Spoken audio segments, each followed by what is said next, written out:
Hi students, let's continue with the Python keywords, that is a break and continue. In the previous video, I explained about the break and continue keywords that we are used in the while loop. The same keywords that we can also use in the for loop also. Now let's work on the for loop. The for loop is a statement which iterates over a sequence of objects, right? Now let's have a look on this for loop. I am taking one variable fruits is equal to with the multiple values apple,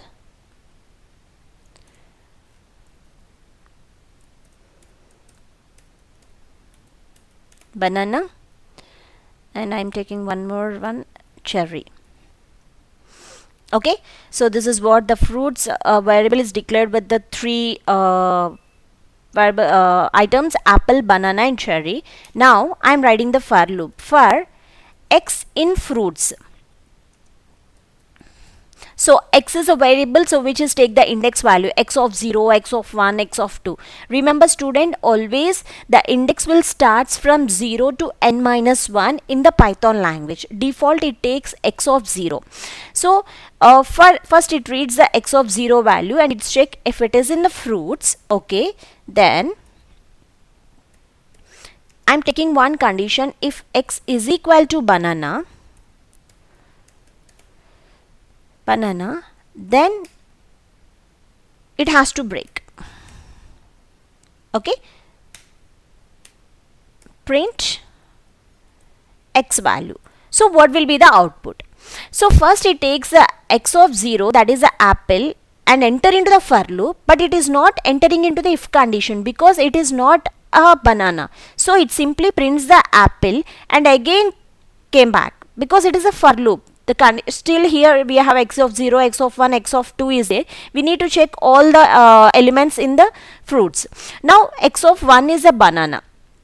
Enter into the for loop. If x is equal to banana, write x is equal to banana only. Then it enter into the, whenever the condition is satisfied, it reads the next statement in the condition, that is a break.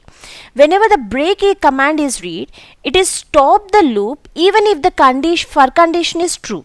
Even though for condition is still true, because it has to still read the x of 1, it is not reading the next statement, it simply breaks, exit from the for loop. That is the use of the break command. So whenever the break command is we declared, it is stop the loop even if the for condition is true. Then what will be the output? Only the apple is going to be printed. See here. Suppose instead of break, if I write the continue,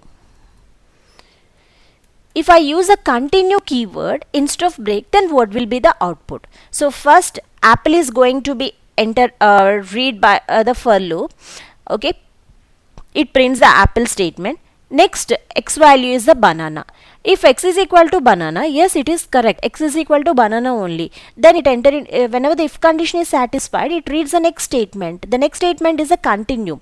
The continue, whenever it reads the continue statement, it is going to stop the current iteration, means the banana iteration is stopping, it is not printing, it is simply stops the iteration and continue with the next iteration, that is the cherry. So the cherry is going to be printed. So the apple and cherry will be printed, or the banana is not, it is not printing because we are using the continue statement. So see here, whenever I run the program, apple and cherry is printed, the banana is not printed if you use the continue. One thing you have to remember, that the continue statement, we can stop the current iteration and continue with the next iteration. Let me work on some more examples so that you can understand what is the use of this continue and the break. Let me take for,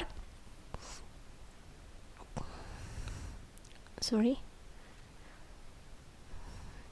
okay.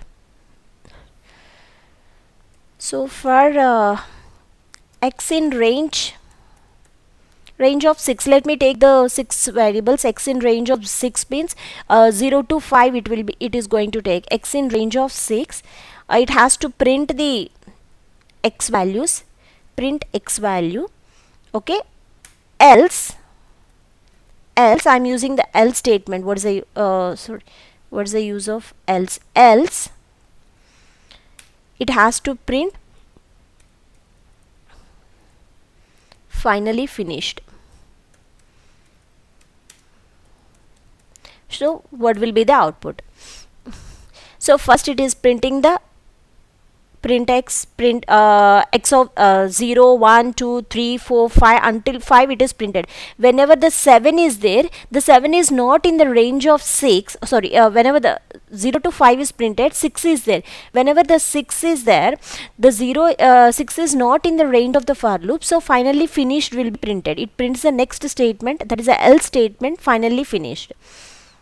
Are you getting? So 0 to 5 numbers will be printed and finally finished statement is printing. So the for loop always it's incremented by 1. The 1 value will be incremented for every iteration. Run the program. So see here, whenever I run the program 0, 1, 2, 3, 4, 5, because the range of 6 I have given. So total 6 numbers, 6 index, 0 to 6, sorry, 0 to 5. So whenever the ranges exceed, it came to the else statement and prints finally finished. So this is a way we are working on the for loops. Now let's use the break and continue here. Let me work on this.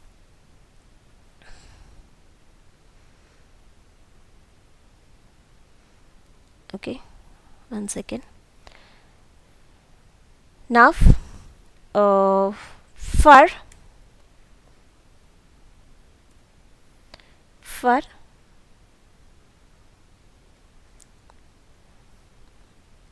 I in range,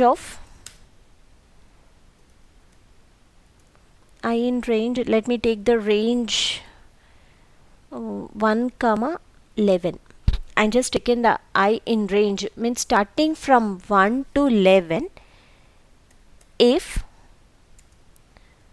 I is equal to 5, whenever the I is equal to 5, it has to break the for loop. Break. Meanwhile, it has to print the I value.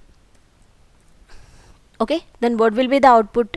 I guess whenever the 1 is there, 1 is printing because it is not entering into the if condition.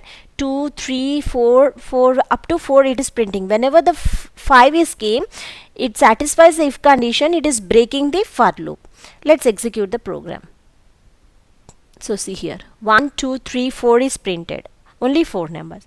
Suppose if for I in range of 1 to 11, if I is equal to 5, in this here, if I instead of break, if I use the continue statement, continue, then what will be the output?